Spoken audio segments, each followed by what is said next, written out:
अद्य गुरुवासरः अथवा बृहस्पतिवासरः अश्विन शुद्ध पंचमी दिनांक 19 ऑक्टोबर 2023 भावप्रकाश निघंटु शंखं चक्रं जलौकान् दधतमृतघटं चारुदोर्भिश्चतुर्भिः सूक्ष्मस्वच्छातिरुद्यां शुकपरिविलसन् मौलिमम्भोजनेत्रं कालाम्भोदोज्ज्वलाङ्गं कटितटविलसच्चारुपीताम्बराढ्यं वन्दे धन्वन्तरिं तं निखिलगदवनप्रौढदावाग्निलीलम् प्रौढदावाग्निलीलम् ब्रह्मणो हि समारब्धा मात्रेयाद्येषु पूजिताम् अस्मदाचार्यपर्यन्तां वन्दे गुरुपरम्पराम् आयुर्वेदरतं वन्दे माधवाख्यं महागुरुम् आयुर्वेदामृतं सर्वं शिष्येभ्यो यः प्रदत्तवान् द्रष्टाज्ञानी दृष्टकर्मा कृतकर्मा तथैव च अध्यापको भिषक्श्रेष्ठो महान् संशोधकस्तथा गुणैरेतैः समुदितैः यत्कार्यं प्रतनोति सः समृद्ध्यर्थं हि कार्यस्य वयं नु प्रयतामहे सरस्वत्यै नमो यस्याः प्रसादात् पुण्यकर्मभिः बुद्धिदर्पणसङ्क्रान्तं जगदध्यक्षमीक्षते आत्रेयं प्रथमं वन्दे आयुर्वेदजगद्गुरुम् आयुर्वेदामृतं सर्वं गृहीत्वा हि सुरेश्वरात् अग्निवेशादिकेभ्यो यत्प्रेक्षत् मुनिसत्तमः प्रथमं तन्त्रकर्तारम् अग्निवेशं नमाम्यहम्।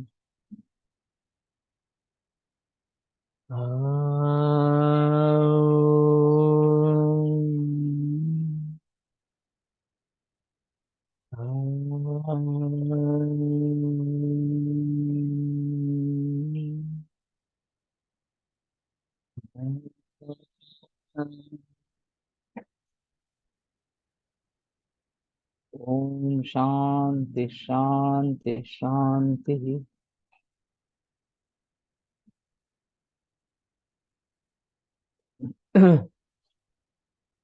सिल्लकस्तु तुरुष्कस्याद् यतो यवनदेशजः कपितैलश्च सङ्ख्यातस्तथा तथा च कपिनामकः सिल्लकः कटुकः स्वादुः स्निग्धोष्णः शुक्रकान्तिकृत् वृश्यः कंठ्यस्वेदकुष्ठज्वरदाह ग्रहापहा।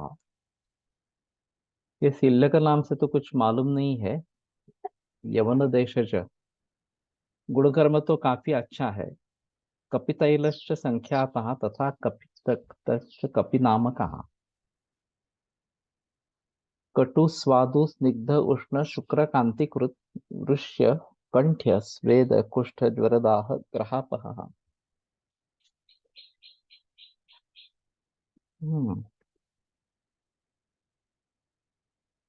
तो ग्रहापह भी है।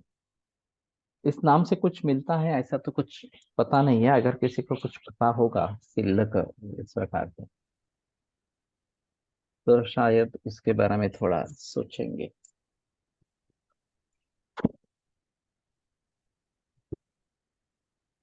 जाति फल जाति फलम जाति कोशम मालती फलमित्यपि ज्वाति फलम रसे तिक्तम तीक्ष्णोष्णम रोचनम लघु कटुकं दीपनं ग्राहिस्वर्यं श्लेष्मानिलापहम् निहन्ति मुखवैरस्य मलदौर्गन्ध्य कृष्णताः कृमिकासवविश्वास शोषपीनस रुद्रजः।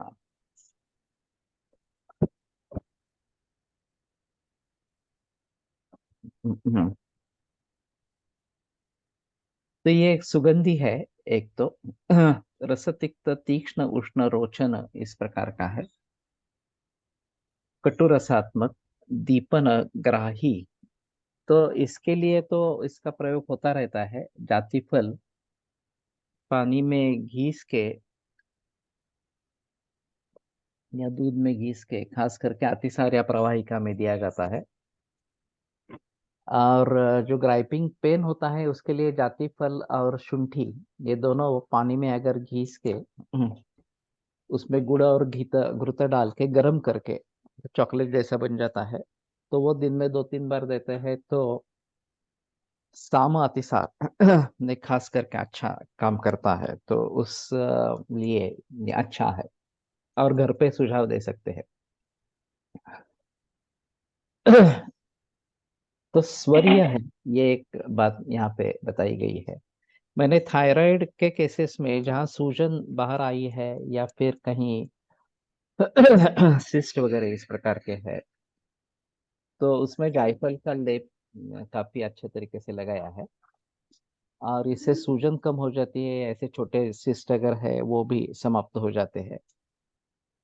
तो ये थायराइड के लेवल्स नॉर्मल है, फिर भी वहां पे कुछ इस प्रकार की स्थिति है, तो जाति फल अच्छा काम करता है। वैसे वचा भी इसके साथ में दे सकते हैं, और केवल जाति फल का प्रयोग भी हो सकता है। तो स्वरीय है, इस हिसाब से शायद ये प्रचलन में है। श्लेष्मादिलापहम कफ और वात को दूर करने वाला। नयंति मुखवैरस्यम, मुखवैरस्य का नाशन है। तो तांबूल में जाति फल या जाति पत्र डालते हैं, तो वो भी अच्छा इस प्रकार का रहता है। मल दौर्गंध्य कृष्णता, मल का दौर्गंध्य और कृष्णता इसमें तो प्रयोग नहीं किया गया। संचित मल होते रहना और फिर उसमें दुर्गंध हो जाना, कृष्णता निर्माण होना, ये काफी देखा जा गया है। वैसे जाति फल शुक्र स्तंभक है। वो शायद गोवा फड़के की किताब में हमें मिलेगा। तो त्रिभाजा यानी कि त्रिफला भावित जायफल, ये मैं प्रयोग करता हूँ। तो त्रिफला की तीन भावनाएं जायफल को देनी है, उसकी जो ग्राही एक्शन है उसको कम करने के लिए, और शुक्र स्तंभन के लिए मैं इसका प्रयोग करता रहता हूँ। जाति फल त्रिभाषा का त्रिफला भावित जायफल, जायफल इस प्रकार का, तो अच्छा काम में आता है। वो शायद इस प्रकार से मलद और गंध या कृष्णता इसमें भी काम में आएगा। तो वो कृमिकास वमिश्वास शोष पीनस रुद्रजहा, कृमिकास वमि श्वास शोष पीनस और रुद्रजा, सभी में शायद प्रयोग कर सकते हैं। थोड़ा देखना पड़ेगा कि किस प्रकार से भाव है। गवा फड़के की किताब में कहाँ पे है, कुछ मालूम है? मेरे ख्याल में जाति पर तो है वहां पे। अच्छा अच्छा अच्छा नहीं।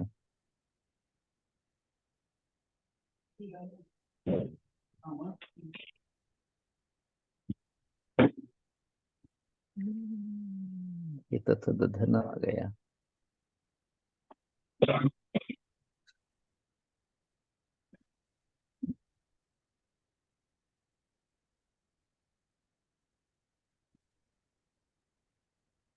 ये भी ध में ही है। ये भी द, तो द ध छो।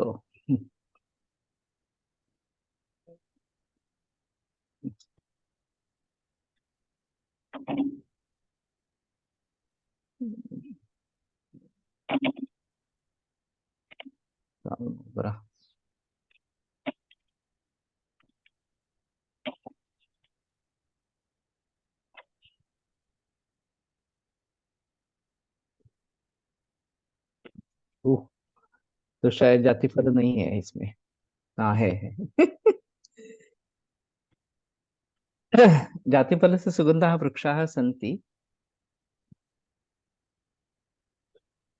शिलारस नाम का कोल्हापुर में मिलता है। शिलाजीत जैसे चिकना ब्लैक रहता है।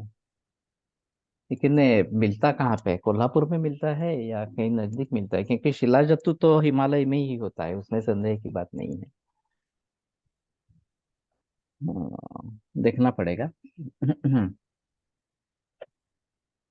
जातिपत्रं जातिफलं जातिफलं तैलं क्रियासु उपयुक्तं भवति। पंचगुंजा प्रमाणम जातिफलादि चूर्णम, ये तो हाइफेन वाला है। जातिफलादि वटी द्विगुंजा, जातिफलम रस तिक्तम तीक्ष्णोष्णम रोचनम लघु कटकं दीपनम ग्राहे स्वर्यं श्लेष्मानिलापहम निहंति मुख वैरस्यम मलदौर्गंध्य कृष्णताः कृमिकासुवमिश्वास शोष पीनस रुद्रुजः।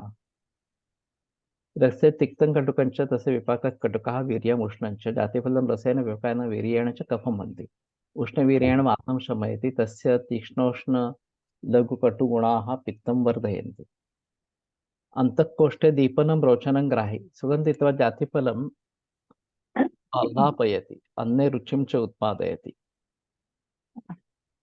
कटुष्णत्वात् जाठराग्निं प्रदीपयति अन्नं च पचति उष्णत्वात् पक्वाशये गतं द्रवं क्लेदं च शोषयति द्रवशोषणात् पुरुषस्य स्तंभनम भवति।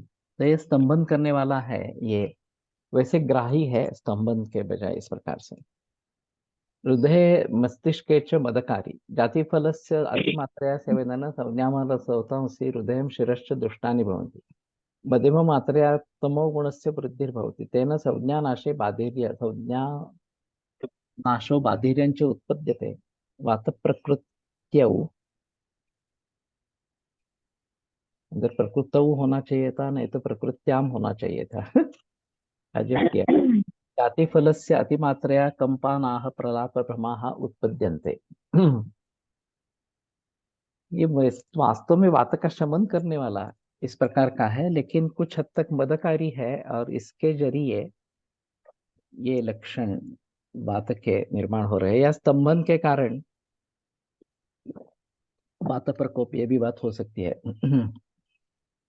जातिफलं संज्ञां संवेदनांच नाशयति वातज शूले जातिफलं वातं वेदनांच हरति अभिघातजे शोफे शूले च जातिफलस्य प्रलेपः प्रशस्तः तथा च तस्य लेपः शिरशूलं ललाटशूलं शंखशूलं च हन्ति।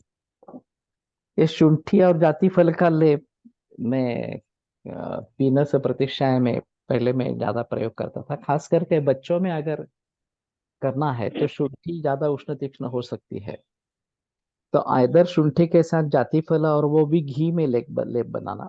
जो छोटे बच्चे हैं उनके लिए जो लेप बनाना है वो घी में लेप बनाना, बड़ों के लिए पानी में लेप कर सकते हैं, नहीं तो उसमें कर्पूर डालते हैं तो ये थोड़ा शीतवीर्य होने के कारण शुंठी का जो उष्ण वीर्य है वो ज्यादा तकलीफ नहीं देता इस प्रकार से।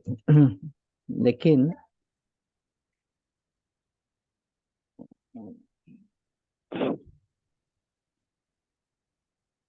इसके बारे में थोड़ा सा सोचना पड़ेगा कि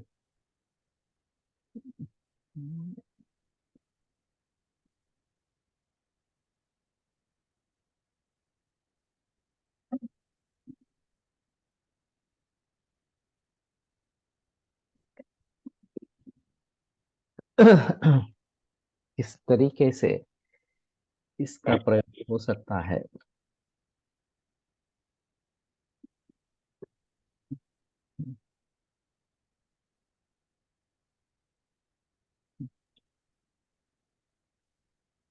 तो शिरशूलम ललाटशूलम शंखशूलम च हंति, इस दृष्टि से जाति फल का लेप और उसमें अगर कपूर डालते हैं तो निद्रा जनन के लिए भी अच्छा इस प्रकार का होगा। शोकजय श्रम लमजय निद्रा नाशे संधिपात जैवा संजातक प्रलेपा ललाटे पादतले च प्रशस्ता। जो पादतल तो मैं तो नहीं किया है लेकिन ये भी देख सकते हैं। त्वग्रोगे जातिफलं वर्ण्यं सिद्मे मुखदूषिकायां च तस्य लेपः सक्षीरः हितः। तो ये तो किया जाता है मुखदूषिका में भी, सिद्म में तो मैंने नहीं देखा इस प्रकार से, लेकिन मुखदूषिका में क्षीर के साथ उसका लेप लगाना है और क्षीर के साथ लगाते हैं तो ज्यादा देर तक टिकेगा।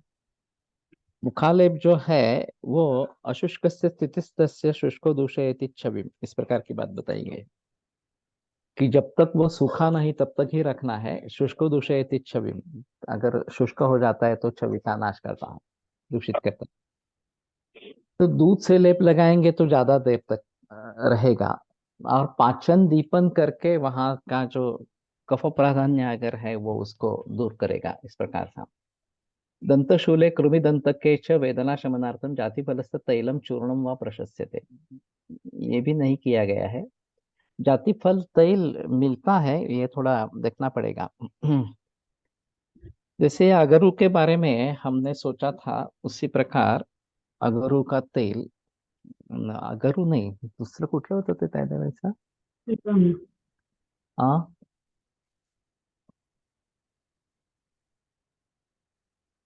हम्म, नहीं, एक बीच में हमने सर देवदारी. देवदार, देवदार, देवदार का तेल, वो हमें देखना चाहिए। इसी प्रकार से जायफल का भी तेल अगर मिलता है तो देखना चाहिए। दंत शूल में और कृमि दंत में तो तेल लगाना काफी आसान इस प्रकार का होगा थोड़ा सा, और फिर उससे जल्दी राहत मिलेगी। लौंग का तेल भी इस प्रकार से प्रयोग में लाया जाता है और वो लोग भी करते हैं। संग्रहण्याम अतिसारे प्रवाहिकायां च स्तंभनार्थम जातिफलस्य चूर्णम जातिफलादिवटी व प्रशस्ता।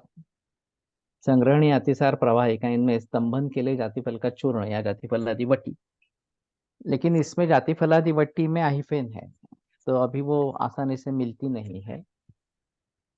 तो शिर शूल में दूध में घिस कर और उष्ण लेप करना है। यस, दूध में घिस को नहीं तो पानी में घिस कर भी कर सकते हैं।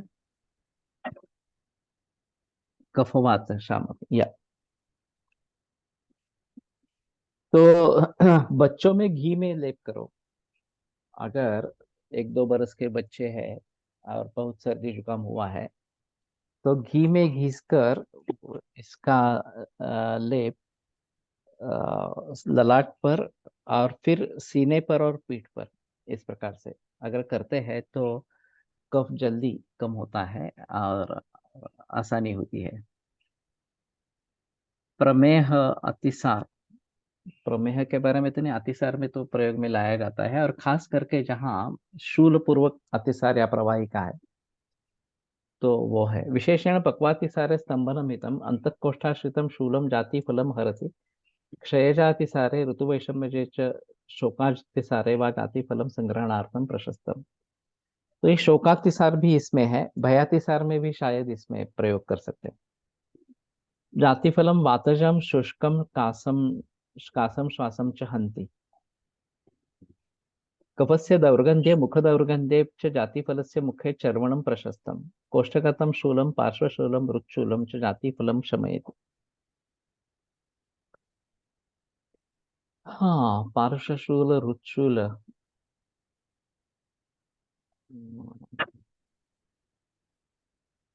शायद इसके बारे में थोड़ा सोचना पड़ेगा। अभी मेरे पास केस है, ओवेरियन कैंसर था, फिर ब्रेस्ट में मेटास्टेसिस हो गया, ओवरी तो निकाल दी। अब बार बार समस्या, केमोथेरेपी की गई और केमोथेरेपी के बाद ल्यूरल लिपिड बारिश. बार बार हो रहा है, 4 बार अभी हुआ है लिपिड। थोड़ा चाय रखा है मनोज ले. इधर जोर से बोलो नहीं तो लिखो। आज खाने.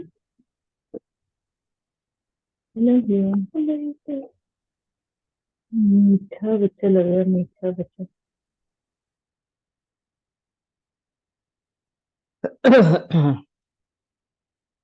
तो मैंने पहले गंधा बेरुजा का लेप लगाया था, लेकिन वैसे भी केमोथेरेपी से उसको रैश हुआ था, और ये गंधा बेरुजा से वो सहन नहीं हुआ, तो दशांग लेप वगैरह लगाया, लेकिन उससे पानी में कुछ गिरावट नहीं आई है। शायद जाति फल का लेप करके देखेंगे, क्योंकि ये अतिसार में काम करता है, जल शोषक इस प्रकार का। तो सोचता हूँ, और उसके साथ में कुछ डालना पड़ेगा। जाति वैसे उष्ण है, जाति फल उष्ण है, तो कपूर वगैरह ऐसा कुछ करना पड़ेगा। तो पार्श्वशूल रुचूल में जाति फल अच्छा है। तस्य तो आतुमात्रया सेवनेन ब्रह्म प्रलाप उन्माद मूर्छादि लक्षणानि भवन्ति, तत्र लवणवचा जलं पीत्वा वामयेत्, पश्चात तक्रम दध्यौदनं च भक्षयेत्। ये तो और अजीब है।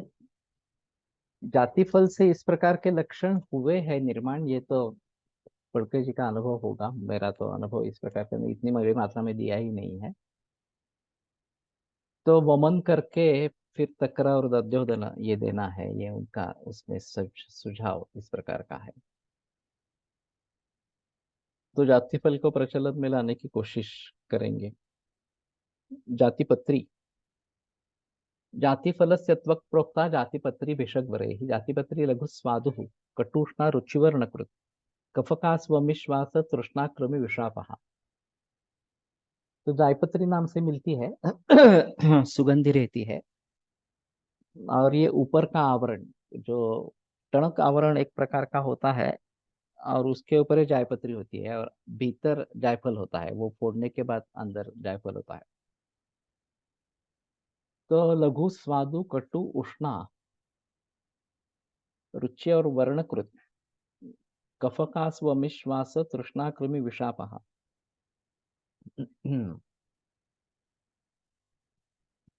हाँ हाँ हाँ।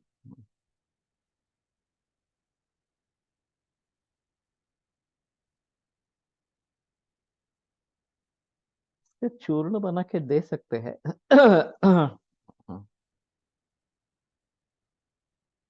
विषापह है, ये भी एक अच्छी बात है। कफकास वमी श्वास,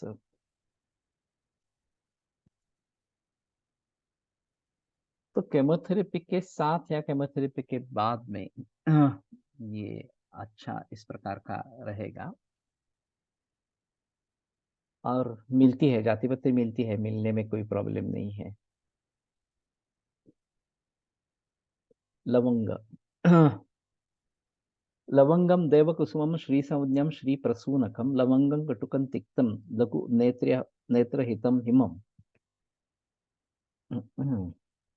दीपनम पाचनम रुच्चम कफपित्तास्त्रनाशकृत् तृष्णां चर्दिं तथात्मानं शूलमाशु विनाशयेत् कासं श्वासं च हिक्कां च क्षयं क्षपयति ध्रुवम्।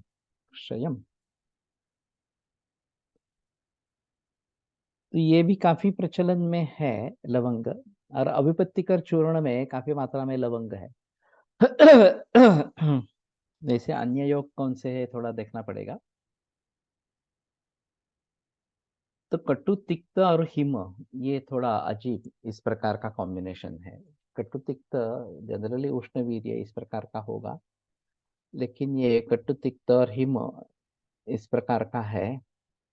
तो लोगों में प्रचलन है कि लवंग उष्ण है और इलायची जो है वो शीत है, वो बिल्कुल गलत है।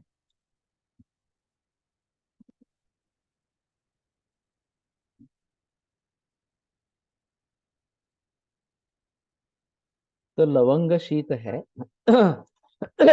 जैसे कर्पूर शीत है और फिर भी तीक्ष्ण है। ये कर्पूर की खासियत है। जनरली उष्ण वाले द्रव्य तीक्ष्ण होते हैं, और ये शीत होकर तीक्ष्ण है कपूर। वैसे ही लवंग शीत होकर तीक्ष्ण इस प्रकार की है। लवंगादि वटी अधिक वातिक कास। वी फील उष्णता इन माउथ आफ्टर चुइंग लवंग। ये देखिए कटु रस के जरिए होता होगा शायद। उसका वीर्य शीत ही बताया गया है। नेत्रहित, ये एक अलग बात इस प्रकार की है। और देव कुसुम ये जो या श्री संज्ञा श्री प्रसूनक, उनको आधिदैविक एस्पेक्ट्स के जरिए कुछ देख सकते हैं तो ज्यादा अच्छा इस प्रकार का होगा। दीपन पाचन, रुच्च कफ पित्त अस्त्र नाशक। तो पित्त का नाश करने वाली है, रक्त पित्त का भी नाश करने वाली इस प्रकार के है। तृष्णाम छर्दिम तथात्मानम,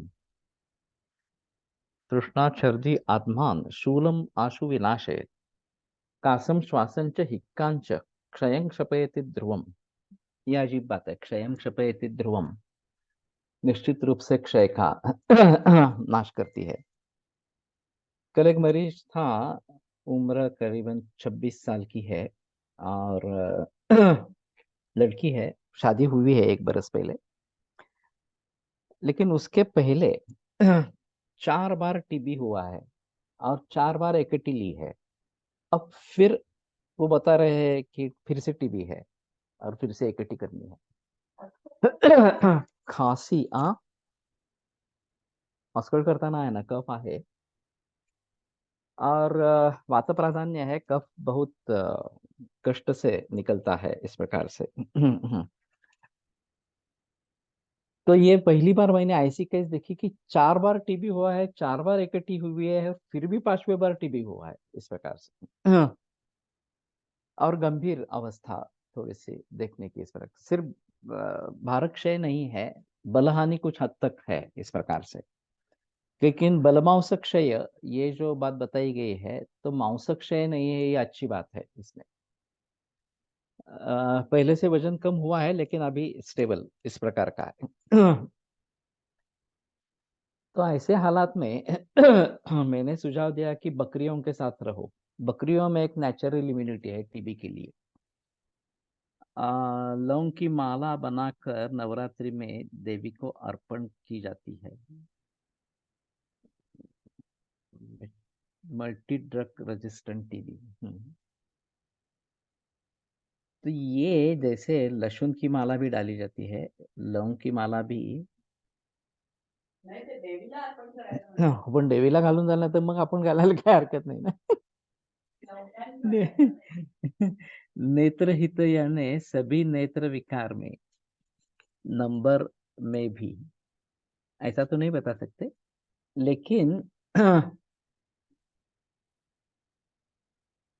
कफपित्त प्रधान नेत्र रोग में जरूर प्रयोग कर सकते हैं, इसमें संदेह की बात नहीं है। तो शायद इसको भली भांति देखने की कोशिश करेंगे लवंग को, और किसी तरीके से अगर उसका प्रयोग हो सकता है तो एक अलग बात इस प्रकार की रहेगी। त्रिदोष शामक, या वैसे वात का रेफरेंस नहीं है यहाँ पे, लेकिन वात बढ़ाने वाली है ऐसी भी बात नहीं है, वात को कम करने वाली ही होगी इस प्रकार से। तो शीतवीर्य और तीक्ष्ण इस प्रकार से थोड़ी है, तो उस दृष्टि से ये बेहतर ऑप्शन इस प्रकार का रहेगा। कासन श्वासन च हिकांच क्षयं क्षपयति ध्रुवम, हाँ क्षय का नाश करती है निश्चित रूप से। ये थोड़ा अजीब है। तो शायद मैं अभी उसके बात करूंगा। मैंने तो सुवर्ण लाजा सिद्ध जल का प्रस्ताव रखा था, लेकिन उसमें शायद थोड़ी लौंग भी डालते हैं, तो दोनों तरीके से कास वगैरह के हिसाब से भी अच्छी है, और क्षय के दृष्टि से भी अच्छी इस प्रकार की है। तो ये थोड़ा सा देखते हैं। कुठला? नाही पारंपरिक नाही, याच्यात आहे ना आता, भावप्रकाशामध्ये आहे की लवंग पुष्प आहे, पीसीओडी सारख्या रजप संबंधी विकारात वापरता येईल शकेल का? हाँ सोच सकते हैं, क्योंकि ये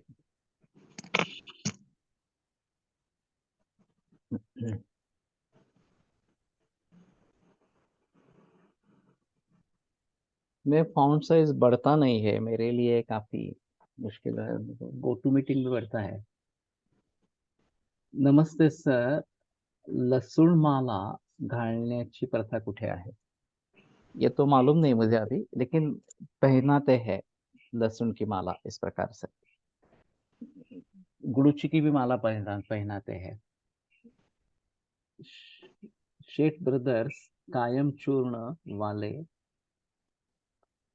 अशोक भाई दिन के 60 लवंग खाते हैं। वो कहते हैं कि इट गिव्स गुड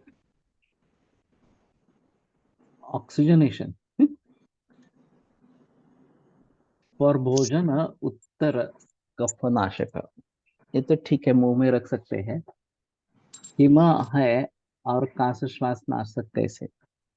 कफ पित्त के जरिए है तो हो सकता है, ऐसी कोई आपत्ति नहीं है उसमें, काश श्वास नाशक इस प्रकार से।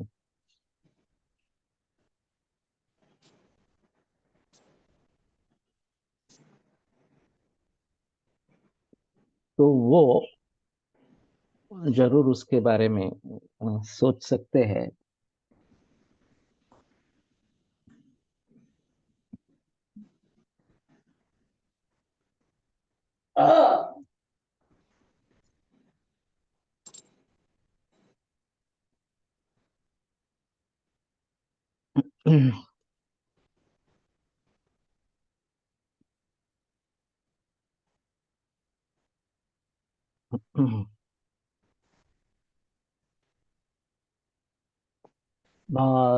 गोवा फड़के की किताब में कहाँ पे है मालूम है क्या? लवंगा नंबर 119 पेज 292. गुडुची माला क्या? हाँ, पत्रांची नहीं, काष्ठ उसका जो है उसकी पत्तों की माला डालते हैं। पत्तों की नहीं। टू अच्छा, 92 सर। हाँ 292.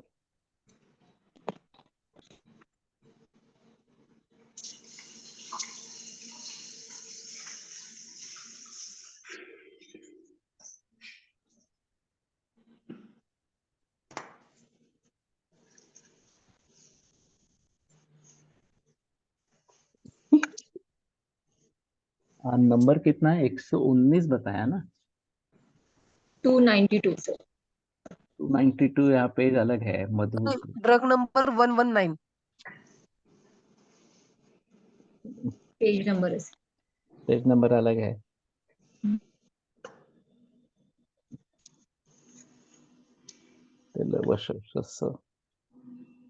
काफी नीचे चला गया।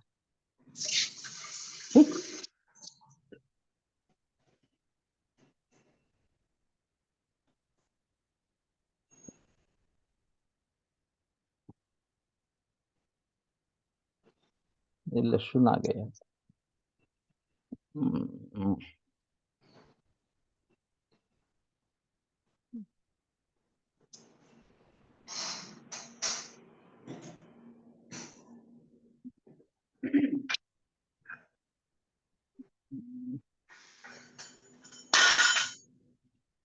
रोहित का अजब है।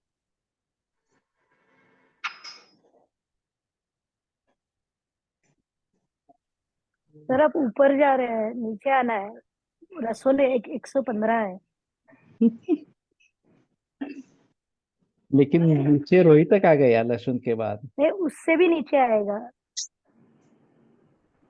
लहसुन ल में होना चाहिए ना, लवंग। वो रसोल है सर, लिखा हुआ है। हमारा एक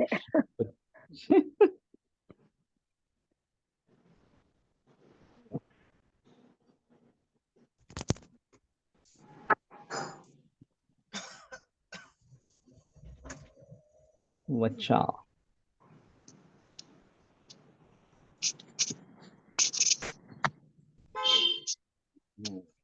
ये लवंग आ गई। हाँ, श्री प्रसूनकम।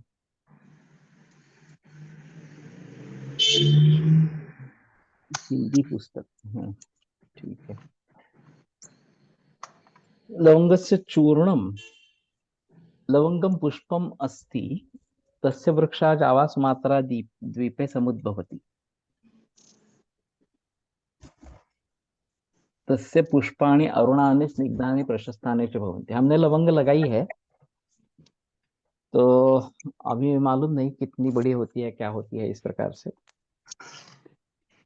पंचगुंजा प्रमाणम सक्षद्रयुक्तम पंचबिंदु मात्रम कर्ष प्रमाणः द्विगुंजा प्रमाण मुखेन धारणार्थम लवंगादिवटी। लवंगम कटुकं तिक्तम लघु नेत्र हितम हिमम दीपनम रोत्पाचनम रुच्चम कफपित्तास्त्र नाशकृत तृष्णां छर्दिम तथात्मानं शूलम आशु विनाशयेत् काकं श्वासं च हिकां च क्षयं क्षपयति ध्रुवम्। हाँ, कटुकं तिक्तं च तस्य विपाकः कटुकः वीर्यं च शीतं कटुत्वात् तिक्तत्वात् च लवंगं कफं नाशयति एत्यत् पित्तं शमयति कटुकं तिक्तं शीतमपि लवंगं प्रभावात् वातं शमयति। तो ये त्रिदोष शामक इस प्रकार की बताई गई है। लवंगम सुगंधित्वात् मुखदौर्गन्ध्यं हन्ति तिक्तकटुरसत्वात् कफं विलयति जिह्वां च शोधयति मुखं च श्रावयति आमाशयगतं कफं च कटुत्वात् लवंगम नाशयति तथा च अग्निं वर्धयति अन्नं पाचयति गृह्णाति पक्वाहारात् आहाररसम् कंठगत कफम उरस्थितं कफं कफस्य दौर्गन्ध्यं च हन्ति। तो काफी तरीके से लौंग अच्छी है, तो थोड़ा सा उसमें देखना पड़ेगा। कामलेच्या पेशंट मध्ये उल्हासनाशक घालतात का सर माला? यस, गुड़ची की माला डाली जाती है।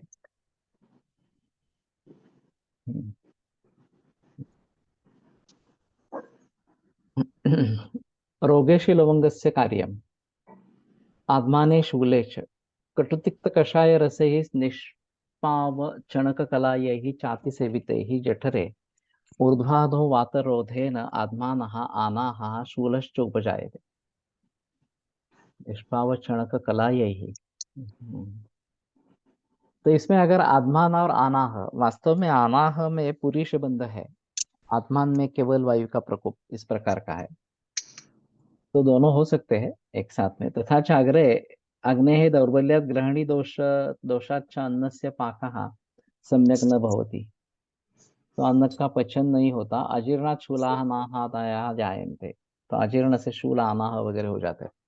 तेषु लवंगस्य चूर्णं 15 गुंजा प्रमाणं सौदरेण सहितम् अथवा लवंगतैलं पंचबिन्दुमात्रं शर्करायुतं देयम्। तेन आमस्य आशुपचनं भवति, ऊर्ध्ववातस्य तथा अधोवातस्य शानुलोमनं भवति, शूलानाहतयश्च आशु प्रशाम्यन्ति। तो इन सभी में ये शूल, आनाह, अजीर्ण, इन सभी में अच्छा काम करता है। तो केवल लवंग का तो इस प्रकार का नहीं दिया गया, लेकिन ये शायद हम सोचेंगे। छर्द्याम वातज छर्द्याम कफच छर्द्यां च लवंगस्य चूर्णं सक्षौद्रम लीह्यात् आमोद्भवां विसूचकोद्भवां छर्दिं उल्लासं च लवंगस्य पाण्ठो हरति प्रकृतिम् उदानं च शमयति।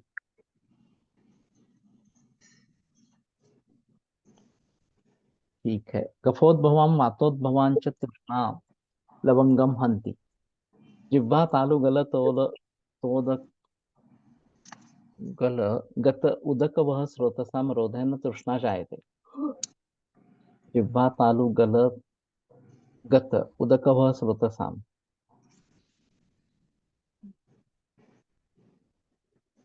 हाँ हाँ हाँ, जो जिह्वा और गल का भी उन्होंने उदक वह स्रोत से संबंध जोड़ दिया है, तो वहां पे रोध होने से तृष्णा जाते निर्माण होती है। लवंगम वातस्य कफस्य च रोधम हन्ति तृष्ण अल्पाल्पम च लवंगस्य फांटम पिबेत। तो थोड़ा थोड़ा लवंग का फांट इस प्रकार से पीना है। कासे श्वासे तमक श्वासम कफच कासम च लवंगम हन्ति लवंगस्य चूर्णम सक्षग्रम मृत्सन कफम विलयति। ये पहली बार मृत्सन शब्द का प्रयोग किसी ने किया है इस प्रकार से। इस लक्षणों मृत स्थिर कफा को इतना महत्व क्यों दिया गया है, ये थोड़ा सोचने का इस प्रकार का है। तेन प्राणस्य संरोधो नश्यति प्राणस्य उदानस्य च संचरणं कंठे कंठनाड्यां च तेन सम्यक् भवति। कलाय, कलाय यानी कि वाटाणा, मटर।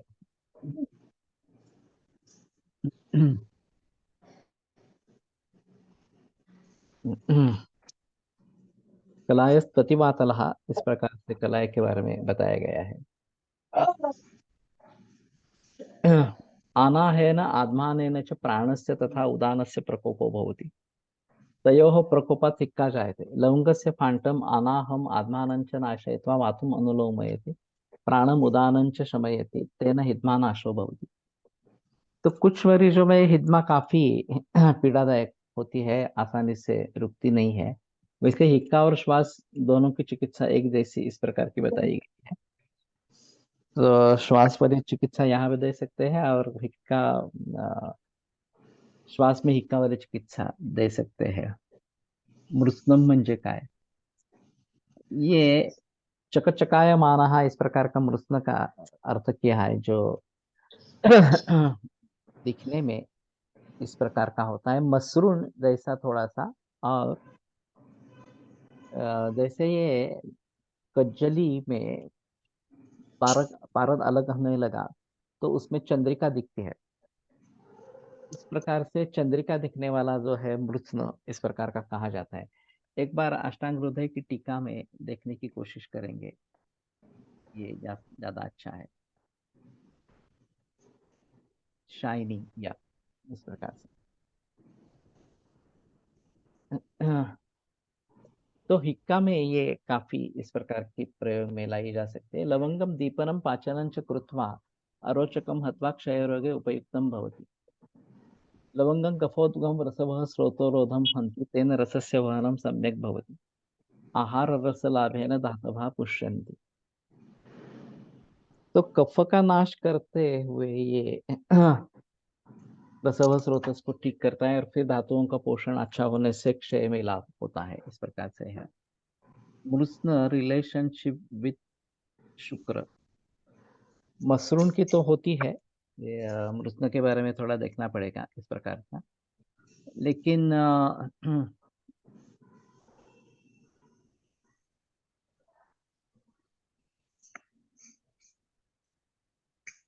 कोलटकर सर का एक अनुभव इस प्रकार का है, खास करके हस्त में या गुल्फ संधि में, जानु संधि में एक प्रकार की मृत्स्नता या मसरूणता दिखाई देती है। तो ये शुक्र से संबंध, शुक्र क्षय से संबंध है, ऐसा उनका कहना था। सीताफल सा गर मृत्स्न म्हणता येईल का, कह सकेंगे इस प्रकार का, लेकिन इसमें चमक नहीं है। ये कज्जली में पारदलक होता है तो वो उसमें चमक दिखाई देती है।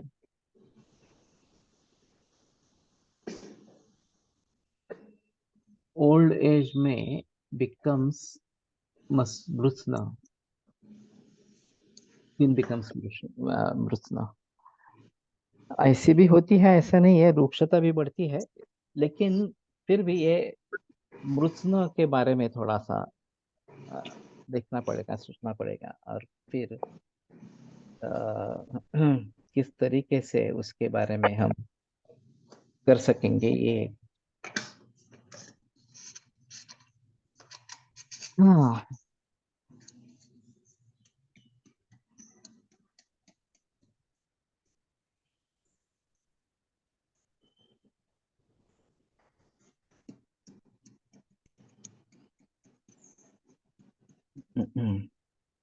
ये जो प्रॉब्लम बार बार आ रहे हैं, उससे मुझे बेहतर लगता है कि हम गो टू मीटिंग पर काम करें, क्योंकि ये जो रविवार का लेक्चर है अभी विलोप से अच्छी तरीके से बात नहीं हो पाई है, समय मिल नहीं रहा इस प्रकार से।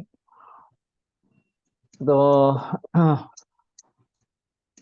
ओबीएस का एक पर्याय सामने है रविवार के लिए, और नहीं तो यूट्यूब लाइव डायरेक्टली इस प्रकार से करते हैं तो भी ठीक है। वो कहता है कि यहाँ से यूट्यूब लाइव पर जा सकेंगे, और ये बीच बीच में अगर कनेक्शन टूटता भी है तो भी ज्यादा तकलीफ वाली बात इस प्रकार की नहीं है, ऐसा उसका कहना है। लेकिन ये डिस्ट्रैक्ट हो जाते हैं हम।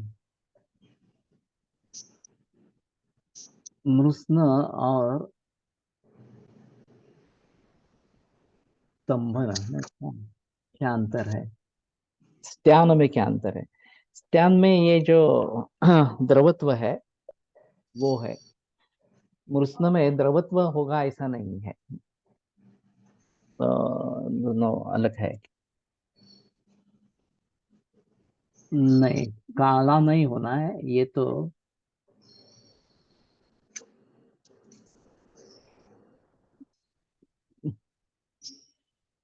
बहुत ही संगमरमर का जैसा स्पर्श होता है उस प्रकार का मसरूण स्पर्श होता है, तो ये शुक्ल क्षय का बताएगा।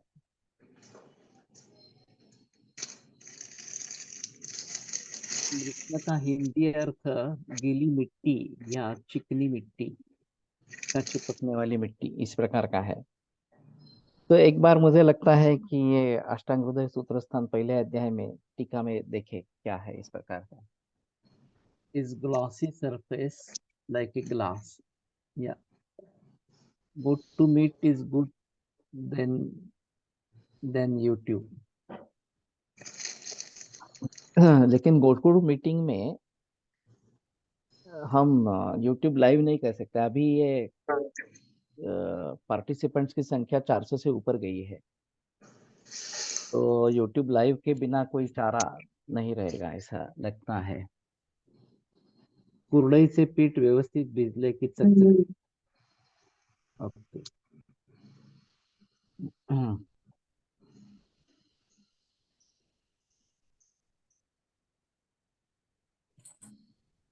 तुर्फ पायाचे गोटे काळे झाले तर नाही।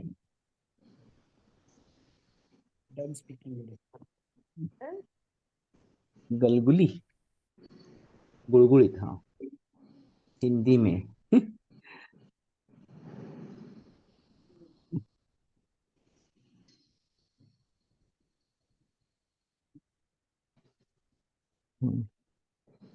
तो ठीक है, इसमें काफी अंतर होगा। लवंगस्य फांटा नेतर्गतम शुद्धम शुक्रम हंति आश्चोतनेन पानेन च। तो आश्चोतन और पान से शुद्ध शुक्र जो है उसका नाश ये करता है, तो ये तो किया नहीं गया। ये कम मरीज मिलते हैं। वैसे अवर्ण शुक्र और सवर्ण शुक्र ये दो प्रकार के हैं।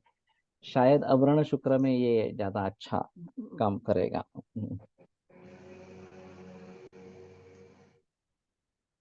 टाल्कम पाउडर लाइक पील और क्ले लाइक पील। या यहाँ बहस करने के पूर्व बेहतर ऑप्शन है वो टीका में जाकर देखेंगे, वहां पे क्या लिखा है इस प्रकार से।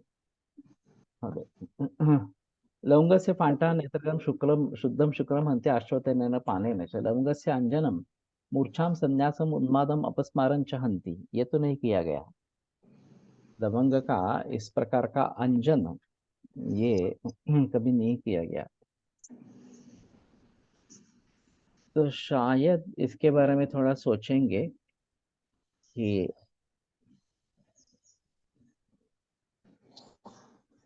किस तरीके से लवंग शायद पानी में घिसकर या मधु में घिसकर अंजन कर सकते हैं, तो शायद बात बनेगी।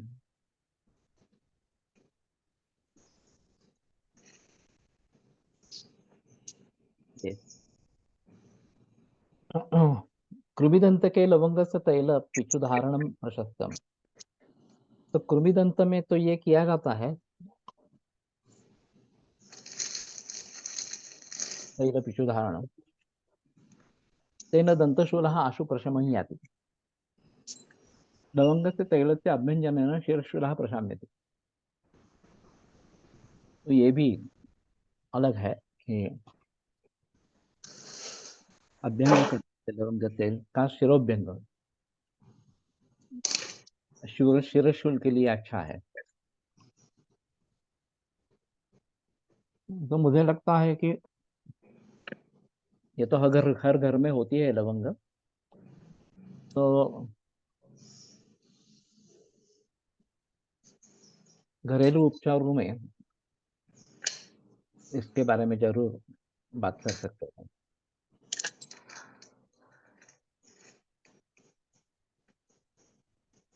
बृहदेला एला स्थूला च बहुला पुस्तिका त्रिपुटा च भद्रैला बृहदैला च चंद्रबाला च निष्कुटी।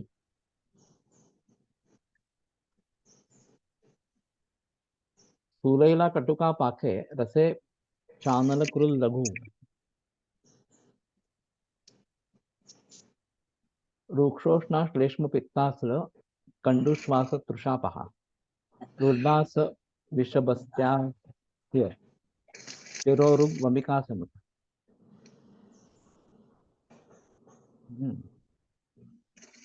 तो बड़ी इलायची और छोटी इलायची ये दो है। बड़ी इलायची शायद मसालों में ज्यादा प्रयोग में लाती है, लाई जाती है, और खाने में छोटी इलायची का प्रयोग ज्यादा रहता है।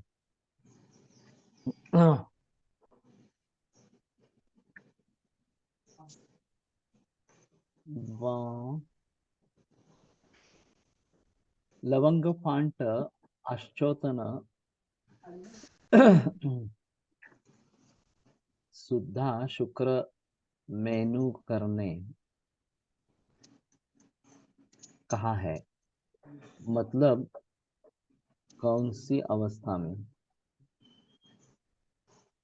ये सवर्ण शुक्र जो है उसमें आश्चोतन करना है लवंग के फांट का, इस प्रकार का।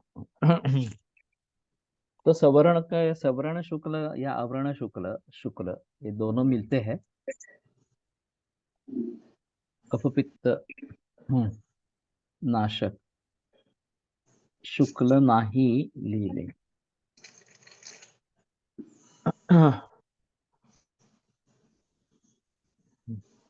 वहां भाव प्रकाश में अभी जहाँ पे पढ़ा वहां पे शुक्र ही था। नेत्रगतम शुद्धम शुक्रम हंति आश्चोतन न पाने न च। श्लोक में नहीं है, लेकिन ये नेत्रगत शुक्ल नाश करता है, शुक्र नाश करता है, ये यहाँ पे तो बताया गया है। तो उसके आधार पर कुछ करना चाहिए।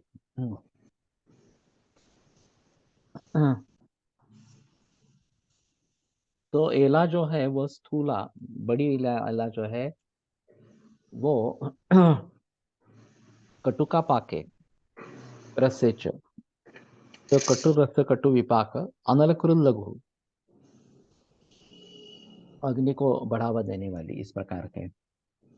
शुक्र आणि शुक्ल एकच काय? यस, दोनों एक ही है। कहीं शुक्ल लिखते हैं, कहीं शुक्र लिखते हैं, इस प्रकार से। और रुक्षोष्णा श्लेष्म पित्तास्त्र कंडू श्वास तृषापहा। उष्ण है फिर भी कफ पित्त रक्त कंडू श्वास तृषापहा रुल्लास विष बस्ती आस्य शिरोरुक वमी कासनु। तो ये अजब है, बस्ती आस्य और शिर, इनमें इन रोगों में क्षयनाशक वमी कासनु। तो ठीक है, कल शायद इसको लेकर आगे बढ़ेंगे। ये बार बार जो तकलीफें हो रही है कि कनेक्टिविटी जा रही है या फिर साइन आउट हो रहा है, इस प्रकार से ये काफी मुश्किल मामला हो गया है। और इसमें सबसे अहम मुद्दा मेरा ध्यान चला जाता है, रुकावट आती है फिर बीच बीच में, इस प्रकार से। लैपटॉप इश्यू सर, एला को वमनोपग है, हाँ। तो वो गणेश इनके फड़के शास्त्री के किताब में आएगा, वो वमनोपग है, उसमें संदेह नहीं है।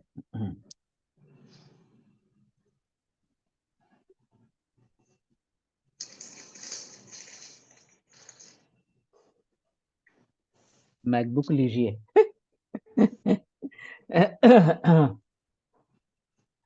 आयुर्वेद प्रकांडो निगदित इह हि शल्यतंत्र प्रधानः शिष्येभ्यः शाश्वतोऽयन्निखिल जनकृपा व्याप्त चित्तेन येन आयुर्वेदस्य वाञ्छन् पुनरपि भुवने ताञ्च सुष्ठु प्रतिष्ठां श्रेष्ठं धन्वन्तरिं तं प्रणमति च सदा वैद्यवर्गो हि नूनम् वैद्यवर्गो हि नूनम्।